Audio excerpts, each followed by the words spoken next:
back inside, back outside of the cage. I never seen the ring girls go in the cage. A little different. Well, I guess even just before the round like that, usually once the camera guy gets out, it's time to brawl. All right, let's start this bantamweight matchup. Matt Coakley and Joel Madak. Oh, big right hand right there. Yeah, he was blitzing in. Madak was trying to switch kick, work his way forward, doing kind of a blitz offense. Caught a straight hand that came in there, but now he's hit a headlock. He's gone over for a telephone submission. He's going to get the shoulder lock. This is dangerous quick, isn't it, Oh, Frank? it is. If he locks that up, Coakley's shoulder could get torn, but he's able to get out. But wrapped up a nice guillotine with the arm in. Frank, was that a dangerous submission to go for as far as losing position? Usually not. Inside the control like that for a head and arm, the guy might try to take you back, but usually don't lose the top position. But right now he's got a pretty tight guillotine arm in, and because Madak is not, Coakley was not bringing his hips up, he actually really had to fight and muscle his way out of that. So that's 2 submissions that Madak went for instantly. And now he's got a third, already working the Kimura from the back. If he can get his legs completely over on the other side, he'll be able to put pressure on that Kimura. But right now, just attacking it eliminates Coakley's ability to go for a choke. Now this is a very, very common and traditional defense for when guys have your back, is you go attack that arm, right? Yes, you go for the Kimura, lock it up, but he wasn't able to get across the leg, the hips, but he did use it to pull top position, and now he's inside the guard. So this kind of brings us back to our conversation earlier. A guy like Joel Madak, he only has 2 pro fights, but man, he is not an amateur by any means. No, by no stretch of the imagination, right? He's doing phenomenal. His transitions from the telephone to the head and arm guillotine, the front headlock guillotine, to a Kimura from the back, used it, which is always a good thing. When you use your submission to improve submission, even if you miss it, there's still benefit and it's still a reward for doing it. And now he's worked himself into a half guard. He's working the guillotine again, trying to step over the arm. Oh, he's got it tied on the throat. Man, that looks, what, he tapped from side mount. Well, he was still in the guillotine. He just was sideways a little bit, but he had the head down. It was basically proper hip on the ground. It was proper guillotine from the bottom. But something you don't see very often is when a guy is all the way in side mount and got tapped. Well, the reason why it looked like he was in side mount, instead of them being north-south of each other, where both heads north, both go south, Coakley basically moved and rotated to the side. We're going to get a replay to look at for you right now. Yep. So see, he has the guillotine here. He locks it up. He's going to sit back, pop the leg over the shoulder. So he's in a guillotine on the arm end. The only thing is, the reason why it looks more side control-ish is because he's moved to his, Coakley's to his right. A lot of people would have been more to their left and hips up in the air. Man, that was about 4 or 5 attempts at the neck, and he finally got one.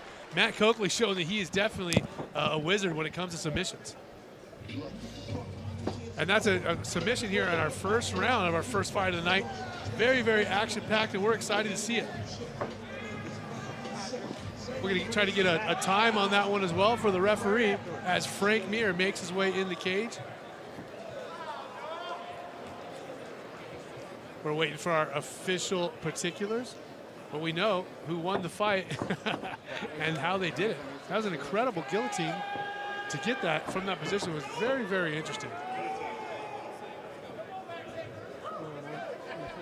Our ring announcer, Big Mo, making his way into the cage. Ladies and gentlemen, our referee calls a stop to this contest at 2 minutes of the very first round, declaring your winner by submission via guillotine, Joel Madak.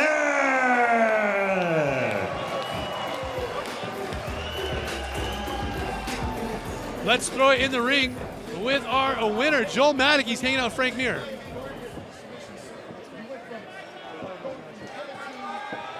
Frank.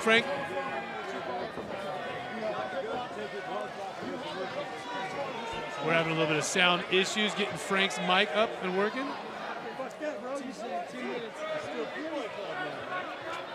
Keep going.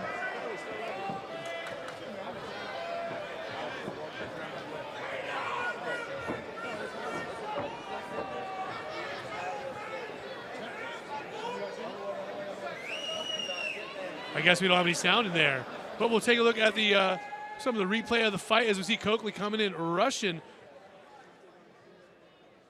Madak pushing him to the fence right away like that. As we see that first hip toss there from the headlock position, he immediately transferred over there, attacked the Kimura at the same time. Hope we got the mic working. Thank you for bearing with me for the technical difficulties. Joel Madak, that was phenomenal submissions, flowing from submission to submission. Were you going for more what he gives you? Do you have a certain area you like to work the fight into? And is the guillotine obviously definitely a trademark of yours? I mean, every fighter has a thing they like. They say they don't. They're lying. We're human. But no, my coach Jimmy Fowler really preaches being reactive. You know, I want to come out here.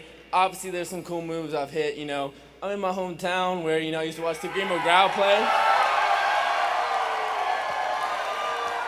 So obviously there's some moves, you know, I want to come out here and hit, but at the end of the day, you know, I'm a professional now, so the professional thing is come out here, we work the strategy, build small, you know, if all I need is a jab into whatever, do that. If I, you know, have my guillotine, it's there. But yeah, I guess that's one of the ones I've been hitting a little bit. Now, that's a move I've hit in practice, but I've never caught anybody in competition with it. When you had the head and arm and you're pushing down for answering the phone, how close were you? Oh, so the answer the phone thing, yeah. That's what you're asking about? Yeah. I've been doing a scar pulled Americana is what it was. I've hit it like I saw it on YouTube, and I've hit it with like 5 guys in the gym, and I looked at my coach, I'm like, hey, this move's weird, but it's been working. He's like, just work it. So I figured, why not try it? Hey, if it works, man, use it, right? Your winner, Joel Madak.